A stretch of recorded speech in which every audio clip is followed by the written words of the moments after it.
Hey everyone, I'm Damian Holbert from TV Guide Magazine and TV Insider, and welcome to the Animaniacs panel at New York Comic Con. We have got the all-star lineup from the new Animaniacs that's coming to you on Hulu. First, we have Wellesley Wild, executive producer, Gabe Swarr, who's also co-executive producer, Rob Paulsen, who does the voice of Yakko and Pinky. Narv. We have iconic Tress MacNeille, the voice of Dot. Jess, Harnell, who gives us the voice of Wakko. Maurice, LaMarche, Rain. What we're gonna do tomorrow night, Brain? The same thing we do every night, Pinky. Try to take over the world.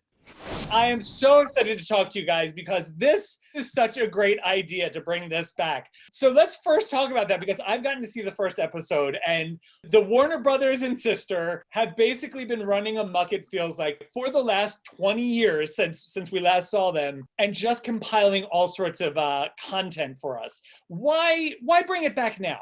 Why not? Okay. I wasn't doing anything. The fans, honestly, have been so supportive and ardent, and now there are two generations of them. So the timing is impeccable. Yeah, there's way more stuff to laugh at now than there was in the 90s. Let's face it.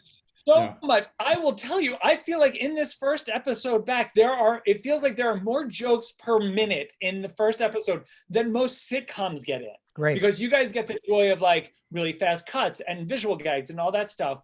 Why do you think they've endured so much? Well, if you mean the show as a whole, I mean, the simple answer to that is because what's funny is funny. And, you know, I once met Friz Freleng, who's one of the original Warner Brothers Legends guys. And I said, what do you think was the secret to those cartoons lasting as long as they did? And he said two things. Number one, they were funny. And number two, we didn't just make them for kids. We made them for adults as well. Great point. Yep. That's part of the the ethos from the beginning, which 25 years ago, as we all know, the ethos from the top down was to not condescend. Exactly. That's why we can watch Bugs 75 years later and Kill the Wabbit. Kill the Wabbit is not only Wagner, but it's absolutely relevant. And Wellesley has kept up the same ethos. Why mess with the characters that, have endured for so long? I mean, you could walk down, the show was on 22 years ago or whatever, you could walk down the street and see a Pinky and the Brain t-shirt on someone, I mean, that speaks to the simplicity and, depth of the characters and just how much fun the show is and how silly it is. And I feel that's what people need now too, is some nostalgia, some comfort, and some silliness. The best thing that Rob alluded to is we all do a lot of Comic Cons where we meet a lot of folks and we meet the parents who say, I grew up with this and it was such an important part of my childhood, and that means the world to us. And now it's like we get to have that renewed with those people's kids. And what could be cool? Often people say they threw up with me, which is not unusual. That is true. I said that. I remember I was in high school when it came in, but my parents had a surprise baby later in life, and he grew up watching this. So I got to watch a little kid falling in love with the show. Oh, and interesting. I'd be watching him and finding out like, this is hilarious. And now I understand why my little brother was like so enamored with it and was like always quoting it. And then I know people in my age range who honestly really associate with Pinky and the Brain. Yes, good idea. What do you think about Pinky and the Brain becoming these, they're technically villains? Yeah, well, first of all, I'm stealing Surprise Baby as a new actor character on the show. That sounds hilarious. Yeah, that's nice. I like that too. And I think you asked specifically about Pinky and the Brain, and Brain started doing the anti-hero thing, long before sort of Breaking Bad did, or before it came back, but ultimately they're also underdogs because they fail every single time. And I think, because we're all losers, we can all identify with that. They never give up, folks. They never give up. They never give up, right. They're trying to make it in a world, that's always looking down on them. Say very quickly, also, Maurice has said on more than one occasion, it's true, these two characters really love each other. And all the madness and the wackiness notwithstanding, there are many times when, the sort of rubber meets the road that they really depend on each other. And it's kind of like relationship 101, right, Mo? Well, I also think that the thing that makes it funny is that, yes, the characters love each other, but one of them can't admit it. Right. And Well said. and Brain would, would rather die than admit that he's got a deep affection for Pinky, which he masks through all these wonderful sarcastic comments and that's the part of the humor that speaks to me, the curmudgeonliness of it. And I love their relationship. It's a classic, Ralph Cramden and Ed Norton thing, except instead of get rich quick schemes, it's take over the world. And Ralph is played by Orson Welles. And I'm not afraid to hug a mouse. Narf. And so, all right, so let's talk about the relationship stuff, because that is something that, like, we are, we see these characters and how they interact. So the Warner brothers and sister, what was the fun of it for you guys to jump back into these characters and the chemistry that they have? It was amazing jumping back into it, because like the folks that love the show, we're fans of the show too. We've all been blessed to work on a lot of things before and since Animaniacs, but it's always held a really special place for us. So coming back into it, man, was just like getting right back into your favorite jacuzzi, if you know what I'm saying. And the family dynamic that is Yakko, Wakko, and Dot, the two brothers and the sister, is just is what Rob, Jess, and I had. Yeah, exactly. And of course our Uncle Mo. Yeah. We bicker and we insult each other, but we love each other more than anything else. There are a lot of jabs being thrown around during the records. I mean, it's constant. It's unbelievable. Tress will just lob a bomb on like Maurice and just be like, "What the?" Well, it's because she's smarter than the rest of us. She's a genius.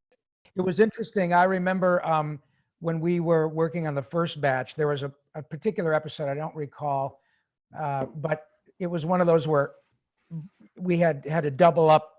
There were so many world-class talent on both sides of the glass, but we had to double up with respect to actors moving and, like musical microphones. And I remember looking at Tress and kind of grabbing her hand and saying, "Honey, this is as good as it gets. Take a picture of this." And 25 years later, you guys, I sat next to Tress at the first recording session, and I literally said, I was wrong. This is better. We get to... there's a great song called "The Second Time Around," and we get our own cheers. The hook of the song is "Love is lovelier the second time around." It's the same with this. It's fantastic. Well, let's talk about the development of this and where this all started. So, Gabe and Wellesley, when did this all start to happen? We started in 2018, and that's where the sort of long lead time in animation gave us a big advantage. The first thing the writers and I did was we got like a list of events and notable happenings coming in 2020, and we wrote to them. And now, of course, we wrote a whole segment about the Olympics and lots of things that won't happen now. So we got extra by the coronavirus, but. Yeah, we were trying, knowing that these episodes weren't going to air for at least a year and a half, 2 years. Yeah, we had to get ahead of things. That's, you'll see all the parodies and the satire and everything that Damien, as you were saying before, the sort of pack of jokes in every segment that, I've always enjoyed, shows that pack jokes in, because you can watch those episodes again and again. I mean, and catch more. Repeated viewing gives you the rewards of like, oh, that joke, I didn't notice that the first time or the third time. You know what I mean? So we're just trying to create something of tremendous value. Like, I don't know what Hulu costs, but Hulu value. We're trying to give Hulu subscribers the value of their money.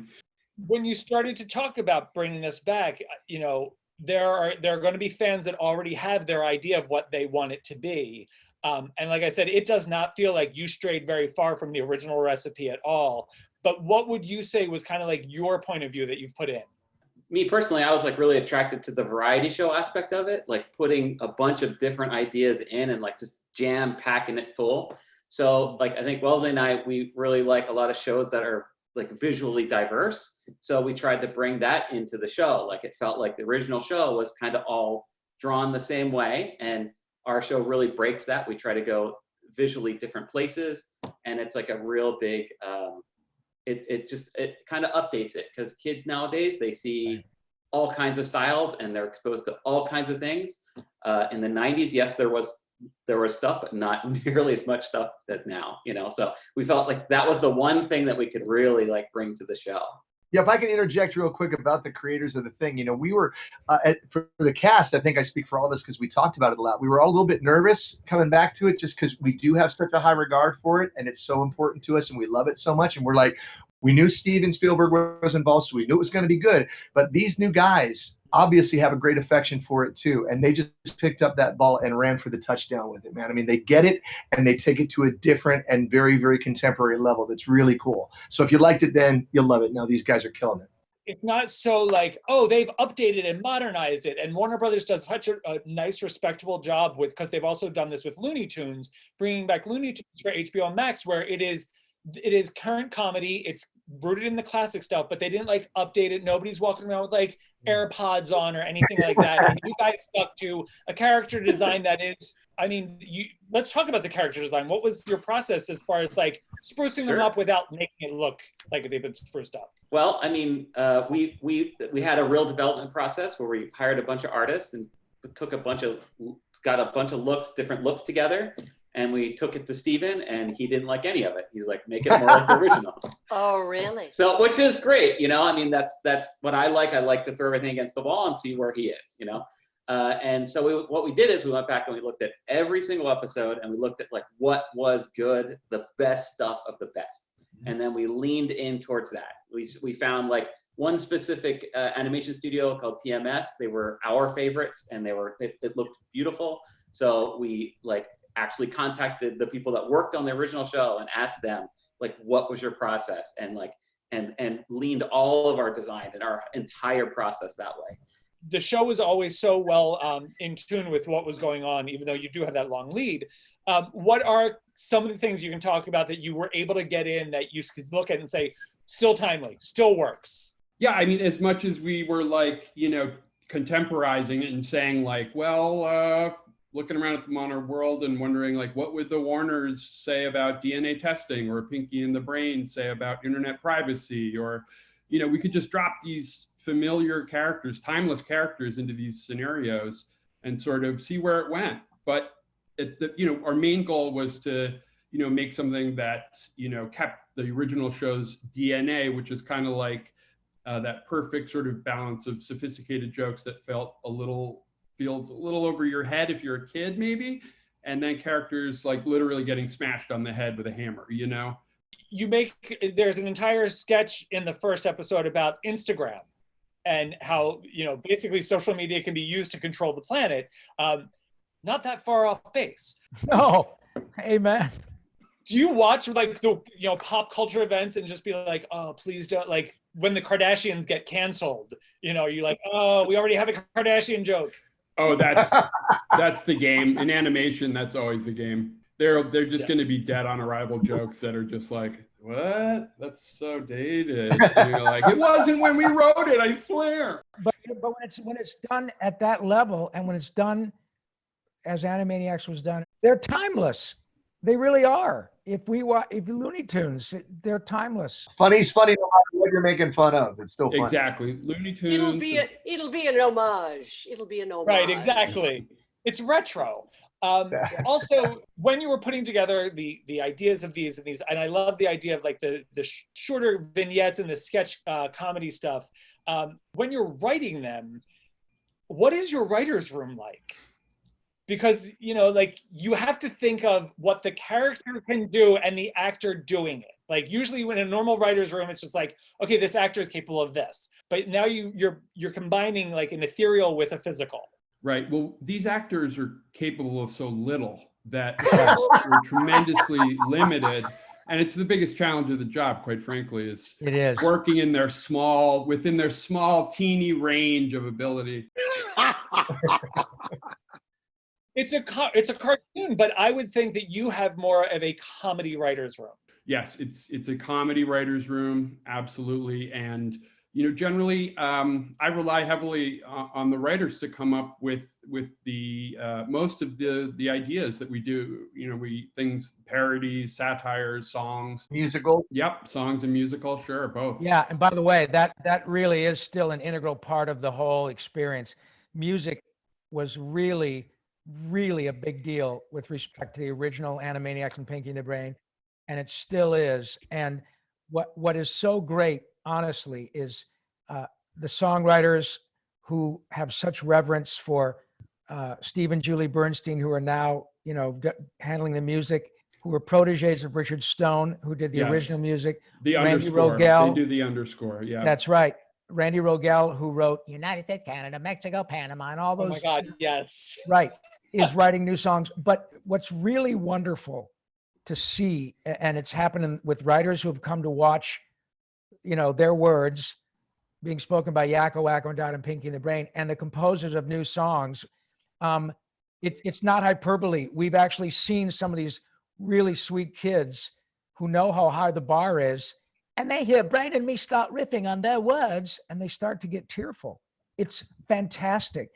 There is a number in the first episode that I was watching. I was thinking, okay, these are the people that should be writing for the Emmy Awards, like writing the actual shows. Oh, totally. Like that number is like, oh my God, this is so good. It should be being performed on stage live by people in front of talent.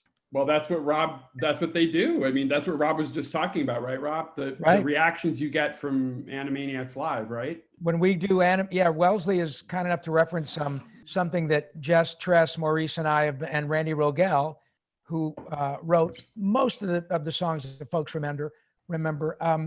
We do Animaniacs in concert, and whether it's Randy and me and a piano, or Randy, Maurice, Tress, Jess, and me, and an 80-piece orchestra. It is about the songs. And Randy, I mean, we're all pretty good. Randy is a freaking genius. And the stuff that he writes is utterly timeless. And he's writing stuff right now. And he's better than he was 25 years ago. And so, it's pretty crazy. Yeah. Now, drawing the songs is another story. Yeah. Like it's, you guys go all over the place, and then our team have to go in and like, okay, here's the 100 places in like 1 minute that we got to do. Right. So, Gabe, draw me in some breaths, will you? Yeah. draw me in some room to breathe.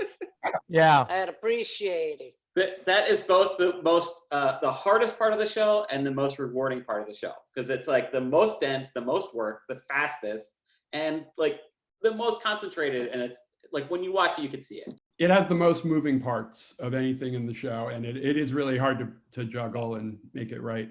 Well, we have a clip. It is actually the first episode's cold open that is very Spielbergian in many forms. For the audience here at New York Comic Con, this is the first ever footage that is going out nationally. You are the first people to see this, and honestly, it is the perfect clip to introduce the new Animaniacs. So let's roll this up.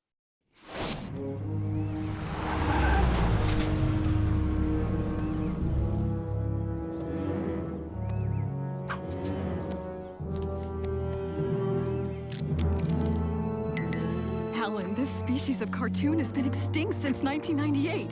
I mean, these haven't been seen on TV since the golden era of animation. And what?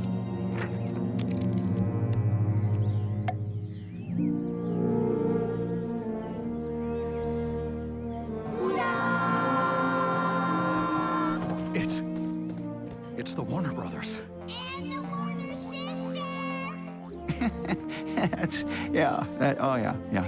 He did it. That crazy son of a gun actually did it.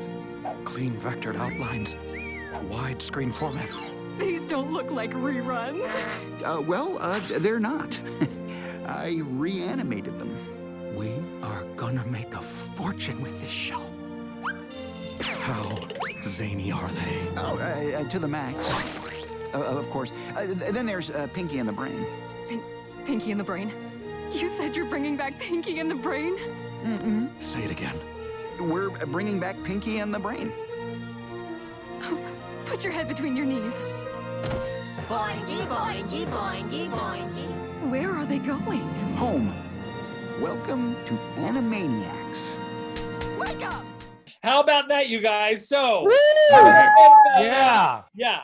That is very cool. How nice. I'll tell you what. You know what? I think Gabe and Wellesley, go ahead and put more money in the meter. You guys are going to be hanging around. That was pretty good. I'm glad you guys like it. You know, a lot of big producers like Spielberg put their name on something, but how is it for you guys to know that like he's actively involved in keeping, you know, this alive? He's incredibly hands-on. Every single outline, every script, everything. He is very passionate about this show, and yeah, he's very hands-on. He is a filmmaker, so our filmmaking has to be on point. We went back and redid a lot of stuff, specifically like we have to get the bar here. We got to get the whole crew up here. So I want to talk to the voice talent a little bit, but before we get to the questions about like the actual production of this, how many of you have seen people with tattoos of your characters? Oh, how many? Tons and tons and tons. It's a beautiful thing. Yeah. And then the weird part is they want us to autograph the tattoos, and they go off and have our autographs burned into their skin.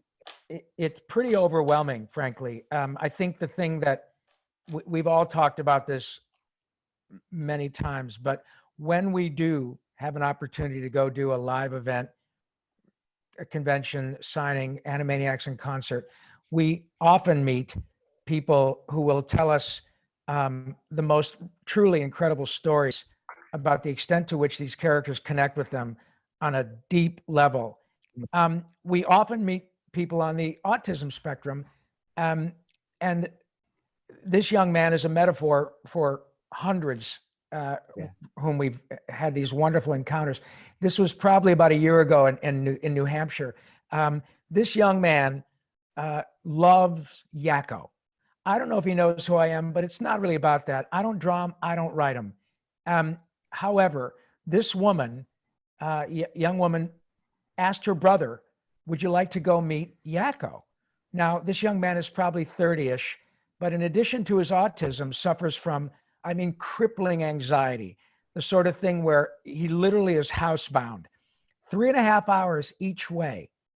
His sister brought young Anthony, and he was doing what one would expect. He was hugging himself and rubbing his legs and standing in line, suffering. But it meant so much to him because he wanted to meet Yakko. His sister said, that's my brother. I just want to let you know. And I said, no problem. We know what this is about. When that young man finally, after waiting a half an hour, made it up to me, he was a mess. But as soon as I started doing this, he did what a lot of people do. He just was immediately transfixed. And a young man who was incapable of lasting very much longer in line, all of a sudden that was gone. It vaporized. And we start talking, and we start, hey, Anthony, you want to come up to the water tower? And it went from this to this. And it was unbelievable. For the actors, that's probably something that you probably have all encountered. And I think a lot of that has to do with the chemistry that we talked about at the beginning, the chemistry that you have created as these characters together. So I want to hear, before we wrap, what is it like in the recording studio, aside from the jokes and the bombs that Tress will drop on people? What is it like when you guys are in your personas? Because I can only imagine like Rob and Maurice as Pinky and the Brain, like it's probably magical just for someone to stand outside and watch that happen. You know, if I can chime in and answer to your question, Damien, about the experience of it, we've heard each other do the voices over the years because we're still really tight as friends, and we do the cons together, we do appearances, we've done Animaniacs live. But the first time that we went into the studio to actually record Animaniacs with Wellesley and Gabe and the whole team and everything, you're a little nervous and you're sitting there. I kid you not. It was literally like getting in a time machine to 25 years earlier, and nothing had changed. I think we have better donuts now, but that's besides the point. And it was like, honestly, like Rob said, how many people get to win the proverbial cultural lottery once, much less twice? So doing it all over again, it's just like the best kind of deja vu you could possibly imagine. Here's the cool thing about our first day at work. You touched on it, Jess. And Rob and I didn't talk that day, but I got up. This is true. This is God's truth. I got up and went, you know what? I'm going to wear my Pinky t-shirt today just to show him like how much I support him, how much I love him. And so I have one Pinky t-shirt. We pull onto the lot. He steps out of his car. He's got a Brain t-shirt on. And for the very same reason. So it's like, this is our way of showing love to each other. You know? It really is truly remarkable. And Tress and all of us, we've discussed this from the beginning. Mr. Spielberg said, oh, no. This isn't about getting, as Brain says, Peter Dinklage to be the Brain and Russell Brand to be Pinky. The king of Hollywood says, if we do this, it's with Tress, Jess, Maurice, and Rob. That's not a small thing.